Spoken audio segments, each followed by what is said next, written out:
দীর্ঘ প্রতীক্ষার অবসান ঘটিয়ে অবশেষে আজ থেকে শুরু হতে যাচ্ছে পাবনার রূপপুর পারমাণবিক বিদ্যুৎ কেন্দ্রে জ্বালানি লোডিং কার্যক্রম। দুপুর ৩টায় এই কার্যক্রম উদ্বোধন উপলক্ষে প্রকল্প এলাকায় অনুষ্ঠানের আয়োজন করা হয়েছে।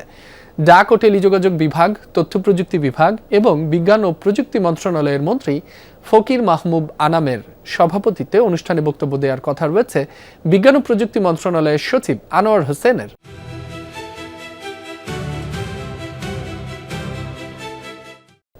এর আগে পাবনার ঈশ্বরদীর পদ্মা নদীর তীরে রূপপুর পারমাণবিক বিদ্যুৎ কেন্দ্রের ইউনিট ১ এর ডিজাইন অ্যান্ড কনস্ট্রাকশন লাইসেন্স পাওয়ার পর ২০১৭ সালে ৩০ নভেম্বর প্রকল্পের মূল কাজ নির্মাণ শুরু হয়।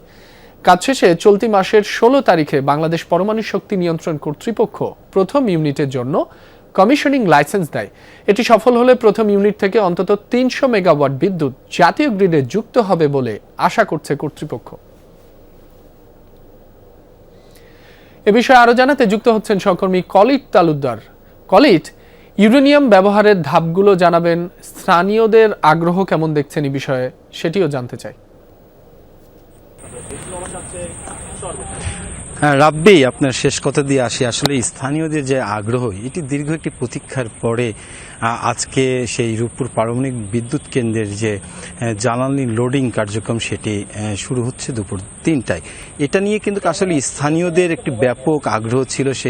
সেই আগ্রহের অবসান ঘটতে যাচ্ছে আজকে দুপুরের সেই জ্বালানি লোডিংয়ের মধ্য দিয়ে। এর আগে ২০২৩ সালের সেপ্টেম্বর মাসে সেই ইউরেনিয়াম কিন্তু এই রূপপুর পারমাণবিক বিদ্যুৎ কেন্দ্রের প্রকল্প এলাকায় এসে পৌঁছায়। এরপরে বিভিন্ন ধাপে পরীক্ষা নিরীক্ষা শেষে এবং লাইসেন্স পাওয়ার পরে আজকে সেই যে জ্বালানি লোডিং কার্যক্রম সেটির উদ্বোধন হতে যাচ্ছে দুপুরে।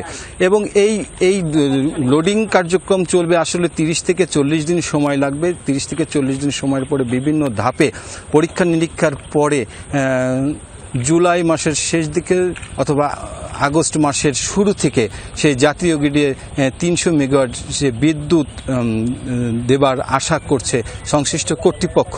এবং কর্তৃপক্ষ বলছে যে সবকিছু ঠিকঠাক থাকলেই সেই আগস্টের প্রথম দিকে অথবা জুলাইয়ের শেষ ভাগে সেই জাতীয় গ্রিডে বিদ্যুৎ সেটি তারা দিতে পারবে। এবং এই বিদ্যুতের জাতীয় গ্রিডে বিদ্যুৎ সঞ্চালনের মধ্য দিয়ে আসলে স্থানীয় সবাই মনে করছে বিদ্যুতের যে একটি ঘাটতি রয়েছে দেশে, সেই ঘাটতি অনেক অংশেই পূরণ হবে। এবং স্থানীয়দের যে আগ্রহ সেটির অবসান আজকে ঘটতে যাচ্ছে এবং তাদের মধ্যে ব্যাপক উৎসাহ উদ্দীপনাও দেখা যাচ্ছে স্থানীয়দের মধ্যে। রাব্বি, কলিট, আপনাকে ধন্যবাদ।